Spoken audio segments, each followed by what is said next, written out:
Meningkatkan kembali kunjungan wisatawan yang mulai menurun, Gubernur Bali gelar pertemuan dengan sejumlah konsulat jenderal negara sahabat. Pada pertemuan tersebut, Gubernur ingin menegaskan bahwa Bali aman untuk dikunjungi wisatawan. Gubernur Bali kembali menggelar pertemuan dengan konsulat jenderal negara sahabat di Gedung Wisma Sabah kantor Gubernur Denpasar. Pada pertemuan ini, Gubernur Bali ingin menegaskan kepada para konsulat bahwa kondisi Bali aman. Gubernur Bali menjelaskan bahwa daerah yang masuk zona berbahaya hanya pada radius 8 km dari puncak kawah Gunung Agung, sehingga Bali masih aman untuk dikunjungi wisatawan. Gubernur juga mengaku siap berkantor di Bandara Ngurah Rai jika penerbangan di Bandara Ngurah Rai kembali terganggu akibat sebaran debu vulkanik. Untuk meyakinkan bahwa apa yang sudah kita rencanakan itu berjalan dengan baik.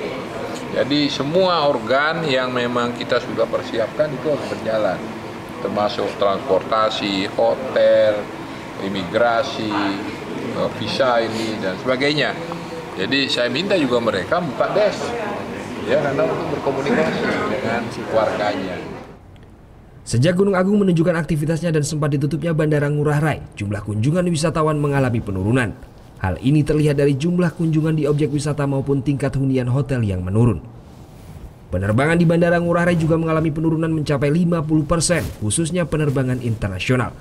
Sementara terkait travel warning yang dikeluarkan oleh sejumlah negara, pihaknya sudah melakukan pertemuan dengan sejumlah stakeholder dan perwakilan negara sahabat. Dari pertemuan tersebut, mereka akan membicarakan hal tersebut kepada pemerintahnya. Surya Sanjaya melaporkan untuk NET.